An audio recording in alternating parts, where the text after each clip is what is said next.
sur toute la puissance de l'ennemi.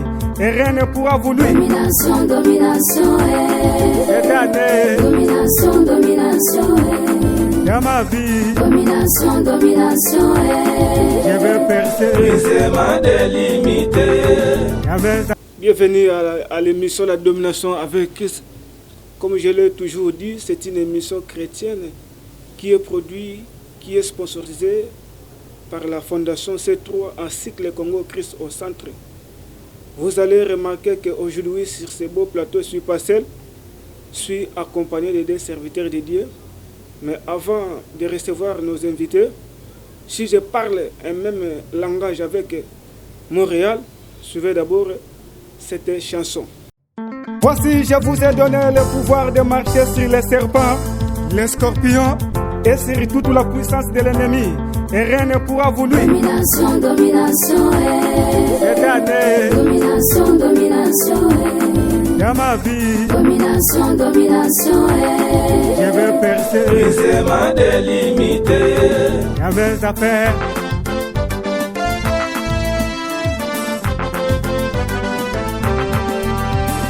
domination, domination, dans ma nation, domination, domination, domination, domination, dans ma famille. Brisement délimité.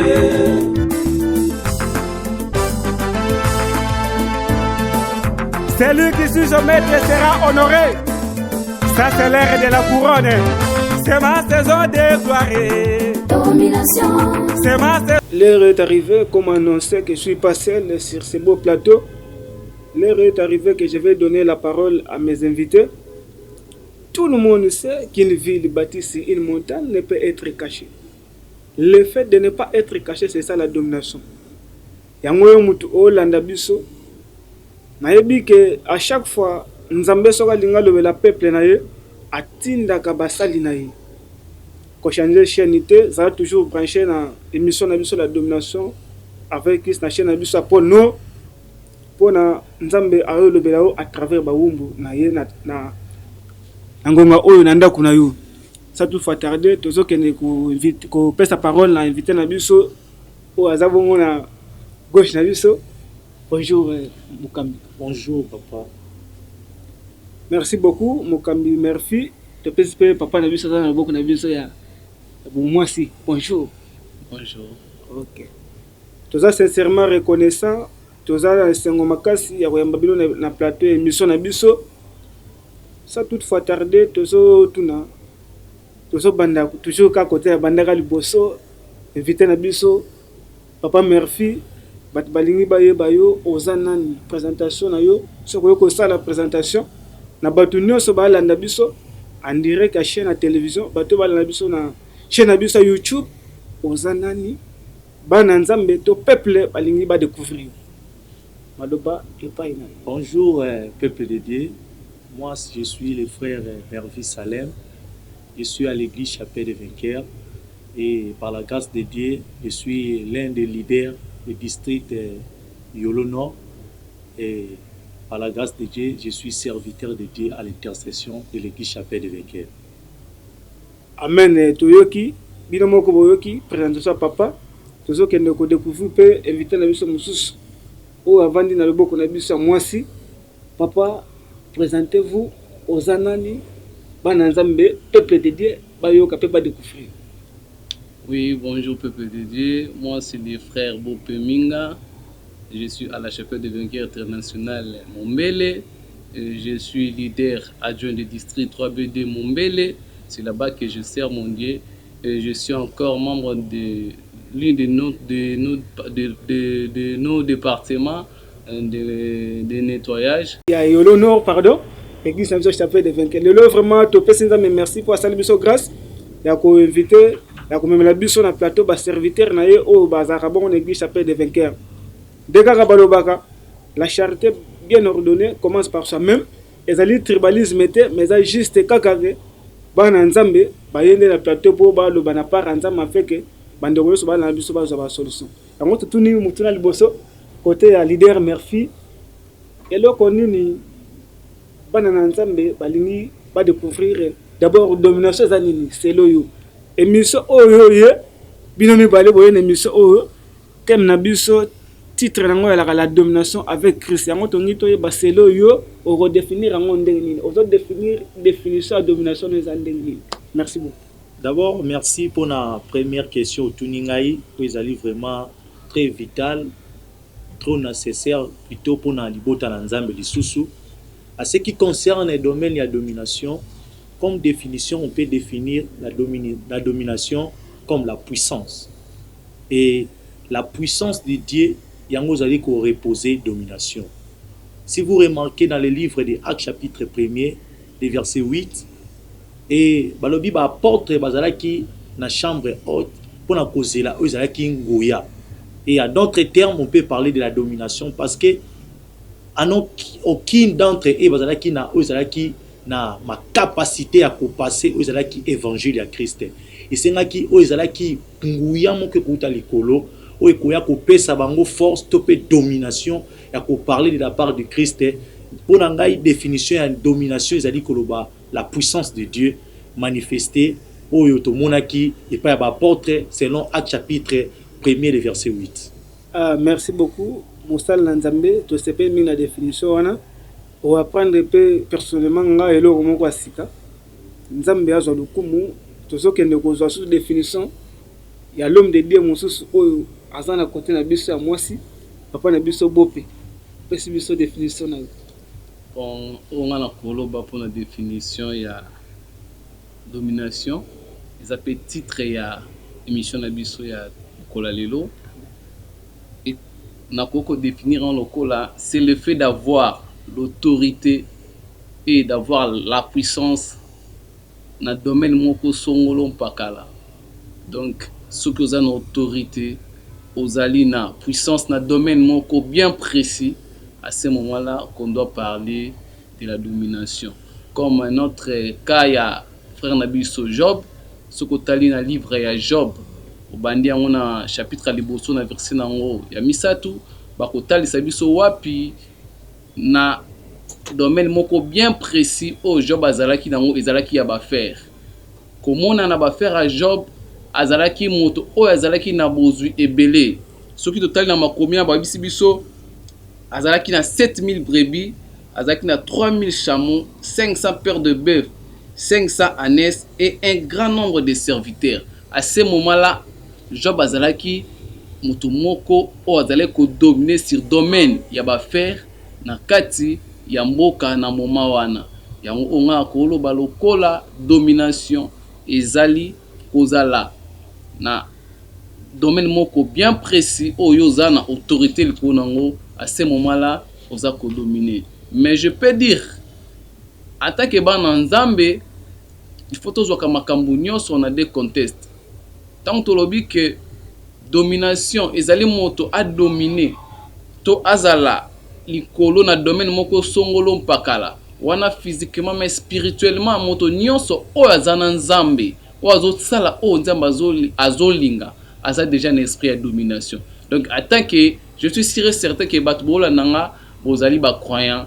Je suis sûr et certain que Bino peut besoin de domination. On a quoi définir. Merci beaucoup, Papa Nabiso Bope. Merci pour la définition. Merci pour la Mukami Murphy. Alors, après avoir découvert la définition, ce que tu as invité Nabiso, moi Nzambe, basé belé ba la Nabiso. Malgré la fréquentation dans mon église, malgré l'union bazo sale, mais tu as remarqué que bazo évolué que Papa Murphy na ba activité na bango na ba faire na bango au mon sœur à sala 5 ans église mazo balakate au mon frère 12 ans mazo za musalate au mon mutu mususu banda azo bikakate yango to lingito yango pe au mon parmi ba objectif on zamba tinda biso to sale mission pour dévoiler ba secret en fait que ba bimana buumbu wana ba bimana souffrance wana yango to linga to yeba c'est le Papa Murphy ndenge yebeli makamwa Nzambe mwana Nzambe esengeli asala nini pote a dominer na Christ na vie na ye na baspe nyonso ya bomoi na ye. Merci beaucoup pour la deuxième question Tunibiso à ce qui concerne ba na Nzambe o bazali na besoin ya koluka ezali domination. Mais laisse-moi vous dire c'est en ces jours que la domination est réelle. La Amen. domination est réelle. Amen. Mais laisse-moi vous dire, c'est en ces jours que la domination est allée résider et pas dans moto, ou yazali dans magasin, il y a domination. Amen. C'est lui-là qu'on appelle le Dieu Tout-Puissant. Si nous lisons dans les livres des psaumes, chapitre 110, le chapitre 1er, la Bible nous dit, à ce qui concernait David, son serviteur, l'Éternel a mon Seigneur, assieds-toi à ma droite, jusqu'à ce que je fasse tes ennemis ton marchepied. L'Éternel attendra Sion, le sceptre de ta puissance, domine au milieu de tes ennemis. Amen. Alors là, nous comprenons que la domination, ils allaient résider pas dans Nzambi. Mais le Seigneur tout ça la connecter dans Nzambi avec vrai, avec vérité. Peut-être ngana yo dokola ba na Nzambi to kota na domination na biso. Domination c'est loko mon côté lokola image to mona kana ba photo, mais domination c'est une chose qui est réelle. Mais la preuve nango ezali tous à contact na Nzambe. Parce assieds-toi à ma droite, alobi vanda pembe na ngai. Pona ko sala ete ba adversaire na ba comment marche pied, pena pesa yo ezali domination. Ezali que yo la connecter na Nzambe ainsi que l'église aussi ezali plateforme topé l'endroit où ils allaient couper sa vie sur la domination. Ce côté dans Michée chapitre 4 verset 2, le bien était l'église du temps de la fin, elle est placée au sommet. Pour être ça et sa vie sur domination. Et tant que église où ils allaient bateau, et tant que église où ils allaient être humains, la Bible nous dit vous êtes les temples du Saint-Esprit. La Bible nous dit nous sommes les temples du Saint-Esprit. C'est pour cela comme église humaine et Seigneur est dominé sur des territoires, sur des choses. Vous allez que ça la biso était dominé auparavant. Amen, amen. Ah, merci beaucoup l'homme de Dieu, tu es vraiment béni. Balandi émission la domination et l'émission yango. Donc oh basal nanza mais bazo dévoiler ça ba clé. Ba fongola, ba option. Oh ko sala été vina o ken liboso yango tika toujours brancher na chaîne na biso pe émission na biso. To witi ko yoka première partie, oh to be yango première partie, oh witi par leader Murphy. Alobi faut être à contact avec Dieu parce que la domination provient de Jésus-Christ. C'est-à-dire faut aussi être en contact dans Nzambe pour te dominer. Wana eza première clé o a fongoli biso to kozongele poto yoka ba clé mosusu etikala poto bika yena basaka ba clé a. Yango to ke ne pe ko tuna susu kale même moto to tunaki et pas mukambi bope. O aza moko ya bilombe. Et tonga chapelle de 25 mon mbele. Et sengeli ba na Nzambe selo yo à part kozala na contact na Nzambe okoya ko bagisa nini po ba na Nzambe ba dominer na Christ il fallait basa nini. Premièrement, merci pour la parole. Domination ezali réservé pour na batu oyo bazana boto c'est pas na Nzambe. La domination Amen. Est réservée seulement pour ceux qui sont en Jésus-Christ. Donc, ils ont des obéissance, ils ont sa valeur et la domination. Moto oyo obéissant, à chaque moment, ils ont exercé obéissance naie, ils ont sa influence na domination. So totali histoire ya Pierre na Luc 5 to bani na verset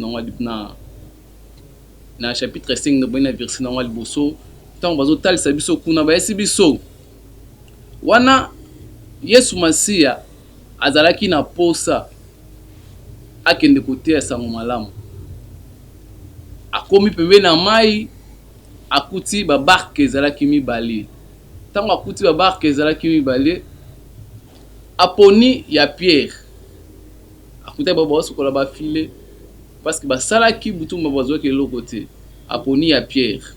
Donc na ebandeli avant au dominer il faut la localiser. Pour Pierre azalaki ye mon côté pembe na mai wana bazalaki mibale po balobi ke babandaki kostokola ba filer na bango Bible précisa qui bien mais Yesu Masia a localisé Pierre. Domination ezo banda tangu Nzamba localisé après avoir localisé Pierre et si Pierre nazana posa ya barque na roma kende kosalela ngo évangélisation na ngam pe Pierre atosaki apesaki barque na ye après avoir Pierre coupé sa barque, bien aimé dans le Seigneur, après si Pierre le sous malouba, c'est soit filé, boire na kati ya mai. Pierre a vu filer à boire qui malgré doutaki que a pêché qui peut être expert na pêche, a pêché qui pendant la nuit. Pour te bien pêche malamu salama na poko, mais na poko nyo surtout Pierre a pêché qui mais a zoa quitter. Mais na moi pendant la journée ba tindi boire ka filer. Malgré ça, mais a obéissaki. Tant a obéissaki a boire qui filer. Bible biso babandaki kokoka lisusu kobenda file wana te esengaki bango koluwe batu mususu bazalaki mupanzi po baya koede bango babimisa file wana. C'est-à-dire quoi, tangu déjà Yesu Masia a localisaki Pierre ezalaki déjà début ya domination na. Parce que bazalaki belé, mais Yesu Masia tangu a choisir déjà Pierre, c'est que élévation Pierre ebandaki à travers localisation na. Et après, ezalaki na batu mususu pe bazalaki wana. Soki Yesu Masia aponaki barque ya Pierre te, mais lelo pe totanga komba Pierre te. So totanga komba Pierre, eza po Pierre azalaki localisé et pas Yesu Masia pour na barque ne asela musala. Na yango wana eloko na ko senga na biso bana Nzambe, domination na biso ezo banda na obéissance na biso. Soki tozali localisé peto tosi o nyonso bazo pesa biso kola ba instruction. Pour Pierre en tant que maître à pêche atezaki ngai na ngena douter. Mais le kola azalaki obéissant à tosaki pe amoni résultat. Après avoir causé résultat wana, Pierre a komaki pêcheur o a dominaki ba pêcheur nyonso to esika bazalaki. Ezala pêcheur moko te place wana o toyebi kombo na ke Pierre. Donc yango sengaki na biso yango na lobi co-dominer et ça réservé na obéissance. Tant où yozo tosa à ce moment-là, ozo za la qualifier. Chaque pose ça l'obéissance, ezo même na élévation. Chaque élévation ozo pousse na ezo même na domination. C'est-à-dire il faut to quota na botosi pour to accès libre à domination. Donc attaque ba na Nzambe tocha obéissance pe tokomona domination et kozala réel na bomo na biso. Tocha obéissance tokomona réalité ya domination na ba vie na biso. So na comprendre makambo oyo mukami bope alobi ezali d'abord localisation na obéissance. C'est-à-dire pona yo ya lokola mutazu grâce mo boye siko faut a obéir na instruction. A etinire akanga ba miss.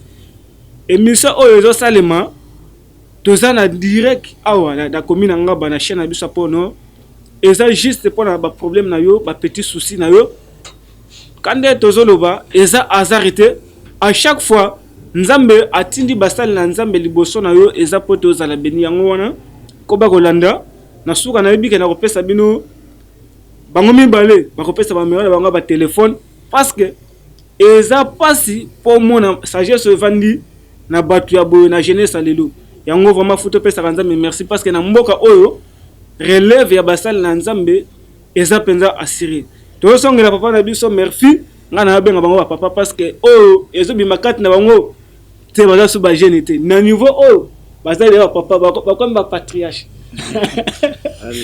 yango to songela papa na biso mokambi merci pour na deuxième clé oto lobaki ba yena ba sac ya ba clé deuxième clé eza nini papa merci pour ko pesa su bana Nzambe à part oyo lobaki na biso liboso être en contact na Nzambe perception domination o ba sa su clé nini.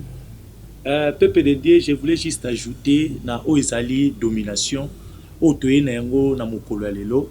Laisse-moi vous dire, la première des choses, Oesengeli moi na Nzambe nyonso simba, c'est la domination. Amen. Si vous voyez dans la création, tout le monde lorsque babaki ko sala Oezalaki moto liboso na kombo ya Adam, alobi Dieu fait alobi azui résolution ya ko sala moto na image na ye.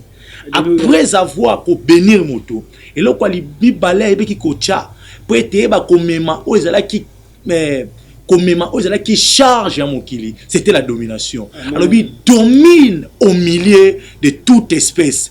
Dozo comprendre que la domination yango ezali première matière première au Nzambe a chaki et pas ina moto. To moni la vie à Christ lorsque moto liboso ba ko échoué lokola Adam, le deuxième Adam qui était Jésus-Christ est venu, a y a une domination encore du nouveau. Si nous lisons dans le livre de Ésaïe chapitre 9, le verset 6, nous allons comprendre que lorsque on a annoncé arriver à Jésus, balobi motomoko akoya, bakobenga e admirable, bakobenga e Emmanuel, pe balobi domination et ko reposer likolo na ye. En termes de domination, l'homme ne peut pas affranchir des niveaux suivants sans la domination. Alléluia. Peuple de Dieu, na bisayo na mokolo lelo ozana besoin de domination. Si Christ a dominé, ngana peut être censé à marcher sous la domination. Na bandeli yango koloba ete église attend de la fin, et église dit qu'on marche dans la domination. Si Adam a qui domination, a perdu qui yango à cause ya li soumo asalaki, mais Jésus qui était venu à marcher dans la domination, to mona ki ba impact na ye na 3 ans ya ministère na ye. Tikana ebisayo ezali ko nimate dire na yo osala. Mais ça dit impact dans la domination, ça dit qu'on détermine, on dit qu'on annonce dans le futur. Adam a échoué qui à cause, il y a qu'on manquait aux qui obéissance, de connaître koloba awa domination, ça dit qu'on battre la mappe na obéissance. Tu peux préserver la domination lorsque on a obéissance. Christ est venu dans la domination aujourd'hui, parce qu'on parlait biso en émission domination en Christ. Et je suis sûr, dans l'émission Oyozo Pambulama peut tous la dominer dans le nom puissant de Jésus. Amen, amen, amen. Papa Pésiso Fongo la Moussa Alobi. Matière première à Liboso, eza diamante, eza cuivre, eza coton, téléon à découvrir que matière première à Liboso, oh, nza mettons wasali mutu, a tchaki na kata nzota mutu, babenga ngo domination. Papa, tepe verset nango, Genèse 1:28. Yes. Albito dominer le collègue de l'Okonios. Mais ce que papa maintenant. 26. Genèse 1, verset 26. Yes. Nangina tune loko moko. Ce qui est dans le mois Sanduma Moko ala na biso, bien kuluna moko ala na biso to est-ce que moko zo la na biso. Est-ce que nengo lo ba wana ke matière première tant nza masali biso apesa biso akoko dominer. D'abord, tozoloba à ce qui concerne la domination zo pesa mela ezali eloko moko en vracté. Par tokozonga na sima muke tant nzambe apesa ki domination et pas na moto, to mona kini ne kota ki lisumu, moto a perdu ki domination. N'a pas comprendre que domination cause à la sécurité telle langue c'est moto il y a les sommes. C'est pour cela à pesa qui ango qui réservé et pas une moine na Jésus-Christ.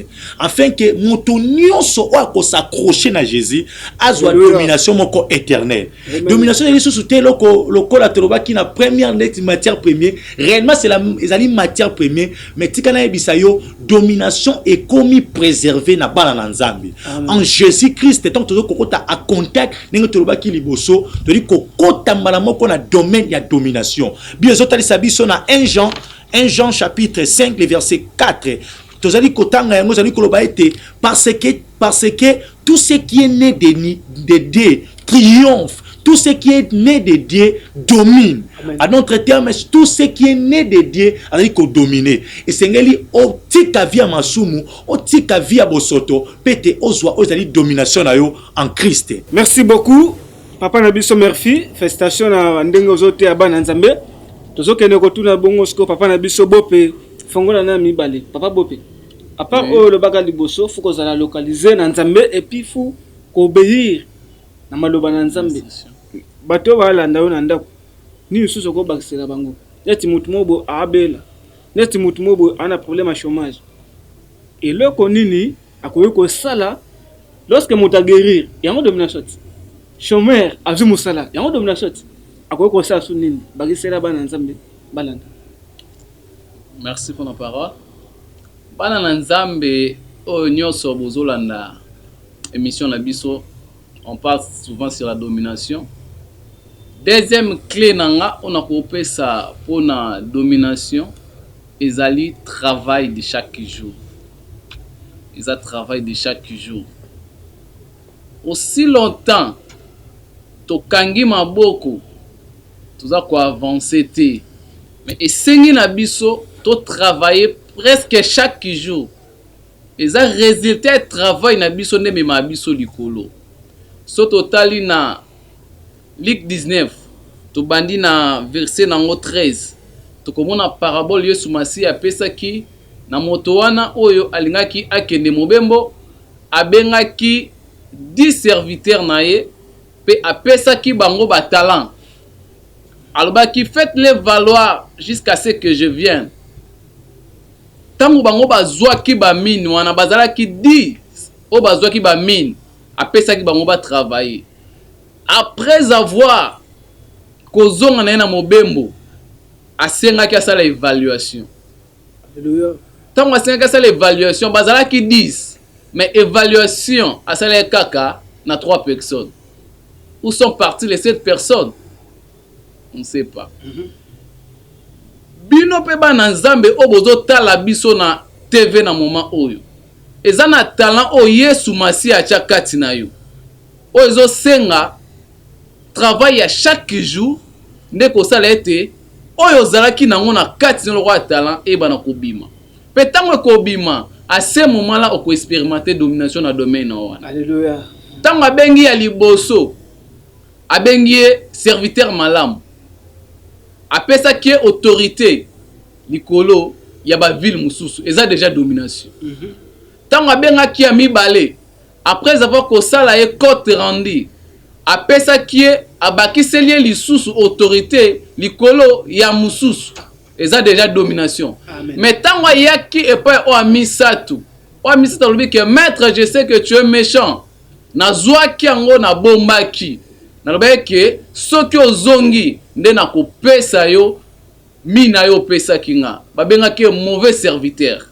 Il y a certaines personnes dans l'église zamba tia ba talent kati na yo et sengi na yo il faut osala travail à chaque jour pour osala parmi bato bako évaluer soki oza ko travailler chaque jour c'est-à-dire oko kende parmi les 7 personnes là bazali mais Bible beta même pas liso na bango mais baza po bazwa ka mine bazala ka 10 personnes. Pourquoi évaluation bazala ka ya 3 personnes? Donc où sont partis les 7? On sait pas. Bazwa ki o ba pesa ki bolo la talent ba lieli suna talent ba pesa bango bazaki na moment te to na esengote ko poussa na pembeni ya évaluation po ba moneke ba ozala nil. Yango yozola na ngai ozana talent moko o nzamba za kati na esengi na yo il faut oyebana ko travailler yango pour yango oyebana ko bima ozala évaluer. À ce moment là tango évaluation na ko ozala malamu ne bakobakisela likolo ya ozaki nango déjà. Po ayaki koloba na se alobi bozwa oyo ya moto a travailler te bo bakisa na oyo azana nango déjà. C'est-à-dire ba oyo batu bazana nango na moment oyo et que bazo négliger bazo travailler te bako zwango ba opesa ngoyo. À ce moment là yo ko expérimenter domination du kolo ya biloko nyon surtout oyo ezali ko mona na lokola to ezali ko apparaître comme difficile na mis non et sengi biso kaka tant que bana nzambe tozala na travail à chaque jour. Il faut tozala na travail oyo ezo salama quotidiennement penzamba lola akobanda ko baxela biso chaque jour pe changement na bomo na biso. En tout cas, merci beaucoup, l'homme de Dieu. Toza ko sepela, toza nesengo na ba réponse na bino. Na zolo bango ezali ko flatter bango te. Mais oyo so bima na basal na nzambe oyo eza nzambe ndazo ko incarner bango. Na yo ko comprendre que domination eza silogate mais réalité donc faut travailler. Est-ce que faut à travailler spirituel ou bien physiquement? Oh, mais kana ko éclaircir hein. Bana na nzambe tango balobi travail on doit mélanger, on doit faire un travail physique et un travail spirituel. OK. Donc ce qui te mélanger en ngomi balé à ce moment nalobaki lo ngone bandeli à chaque fois ba pesi biso liloba to lisakoli il faut tozwa kango souvent na deux contextes un contexte spirituel et un contexte physique mais toyebi que contexte spirituel nezalaka dominer to et dominaka physique ce qui déjà au komi ko travail ce qui spirituellement osa dur spirituellement osa bon travailler c'est-à-dire au longi déjà physique c'est-à-dire il faut to banana ko travailler spiritualité na biso ce qui to travail spiritualité na biso physique ezali sous na problème monté pour d'office déjà to dominer physique donc travail on a 54 na aussi que ça travail o eza spirituel ce qui to sali yango malamu en ce moment là to komi qualifié na travail o eza physique donc physique musale ezali sous makasité que Dieu soit loué nzambe azalukumu basala nzambe balobi na biso biloko moko ya bien ya mutuya vraiment nzambe azalukumu nde na uto loba tout à l'heure tozo pesa papa na biso merci maloba pona asala auto bengara rétrospection asala analyse apesa moi conclusion selo ye parce que basaki ya ba clé o ba yaki na ngoso ba liba fongola nyoso awa de to comme ti lobi kuna mais pour la gaspiller tenter parce que la télé c'est le temps tozo ke ko pesa ye asa la synthèse na o alobaki en fait que bo so papa mbona bino siko eloko penga na comprendre ça que musala na yo ozo sala nde e ko sala ete o bon manate o dominer papa bope parce que bazala ka 10 3 kaka ba yego mona na o bazaki mais cette musu wala côté bakenda dispersion koni. C'est-à-dire, lorsque nous avons travaillé, nous avons la domination, nous avons la poste. Merci beaucoup, l'homme de Dieu. Papa Nabiso, merci. Toujours que nous avons fait la synthèse à ce qui concerne l'émission de la domination. Synthèse, nous avons fait en résumé, pas retenir ni pour le passage de l'émission de la domination. Nous avons fait à rejoindre le cas Siko. À fond la télévision, mon émission. Siko, à comprendre ni. Nous avons azana ba problème ya mbongo ya musala ya libala ya mutuka ya voyage azomona te abanda pa suka hapi nina ko bakisira ye nina ko loba en synthèse en fait que a sani alongo na situation wana Peuple de Dieu pour na ko sala lo ba tukoloba biso résumé ya ono so tukoloba à ce qui concerne la domination juste vous dire c'est en ces jours que la domination est réelle. La domination est allée opérationnelle jusqu'à ce jour. Mais nous devons savoir une chose, le christianisme est allé comme isabiso bateau na faible, mais le christianisme est allé démontrer aux allé domination. Toujours comprendre était lorsque Moïse a envoyé to monaki azalaki nanguya o nzamba pesa ki ya ko délivrer zaki libota na ye tika na yebisa moto moko o azali kolanda ngai na mokolo lelo ete Moïse abimisa ki bana Israël non pas la parole na ye azali koloba mais à cause ya démonstration ya nguya ya nzambe. C'est pour cela loba ki ete la domination à d'autres termes c'est la puissance de Dieu. Ce que zalaki na nguya te Pharaon est kotika bana Israël na captivité. Tolongwa na religion tokota na ozali démonstration ya nguya. C'est là tokomi bateau to dominer. Mais en résumé tu na ko clôturer, tu dois naître de nouveau. D'abord naître de nouveau. Et so comme ça une nouvelle créature. Le balwa ki na biso na église na biso et pas ya papa na ngai na ndako pasteur Maxwell Bodé. Alors bien été ezali ko ezali kozala réservé kaka na bato bazali bandimeli Jésus-Christ comme Seigneur et Sauveur pour na nzambe atambusa bango. Ezali de même manière avec ozali domination. Nzamba kopesa yo bato en commande ya domination lorsque ozali mwana ete. Apesa ki Moïse ala ki bâton parce que amona ki Moïse o azala ki le peuple choisi de Dieu yango to monaki Israël ba kobima na captivité. Yo poso landa ngai ndimena nzambe wana pe nzambe wana kobimisa yo na captivité. Na pesi vraiment merci na nzambe wana kobimisa yo na captivité. Merci musala nzambe bambote na yo quelques dédicaces pour to kende. Oui, na pesi d'abord nzambe merci pour la grâce o asalingai ya koya liboso na biso. Na pesi o ezali président de fondation Ozali C3 allez na CPL vraiment na ça que toujours été na pesa que toujours ba courage na ngai ba encouragement na nga plutôt pour na musa zali ko sala na saluer la famille de vainqueurs Yolo Nord Yolo Sud et sika nazala ki na Yolo Sud pe na Yolo Nord nazali présent maman Rose Omumu azali les district numéro 1 je salue la famille capitaine je salue couple Nepa et je salue na pesi salutation na ngai na salon MF et pas ya Jedidia capitaine o ameminga les sur liboso na bino yimo za ko comprendre ninga za ku ndenge na lobby pe inspecteur Sele et Guy capitaine et famille Matanga et puis maman Viviane Betaou et mon frère et mon sang on a lobaka Jefté Betaou mon petit frère Jordan Boanatui ainsi que docteur Rino Matanga et na PCI fondation na bisope o tozaine yango Soleil Levant na permission ya Ndekonangai Soleil Levant ils allaient superviser ils allaient diriger par maman MH Doloka ils allaient coordonnatrice ya fondation Nzamba Pambola Pepe de Dieu et famille intercession mon chapelle de vainqueur na Pesibino Mbote et puis mon frère mon leader ils allaient Isaac Ngolo ils allaient chapeauter intercession. Je vous salue au nom de Jésus vraiment et mon frère mon oncle Flavien capitaine.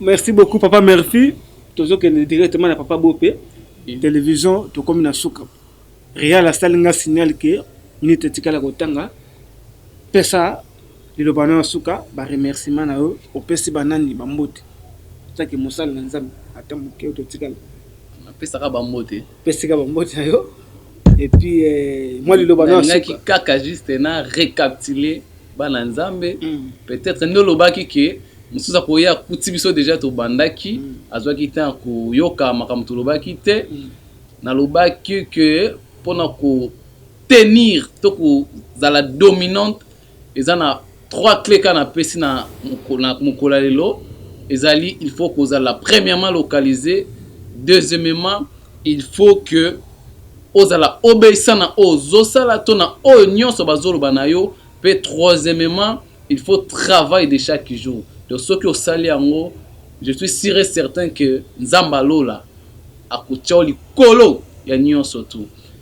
Sans plus tarder, TV ezali ngonga na kusukisa boete na kopesa quelques dédicaces na ba o ya ngai na pesi premièrement mote na ba membre nyonso tout ya district 3BD Mombele na pesi bino mote mingi eskanyo surtout bozali Nzambe apambola bino et na yeko pesa papa na ngai mote makashi Bope Alexi na pesi mama na nga Odeti Mvula mote sika ozali na yebiki ozola na ngai mote na yo pe sans plus tarder na pesi grande sœur na ngai Joseline Ngayou maman Nexosa na pesi Alpha Maota ma petite sœur propre que j'aime beaucoup et notre cadette Élisée Boula pe moi Sambinga na pesio mote pe na eko pesa sans plus tarder divine mbala.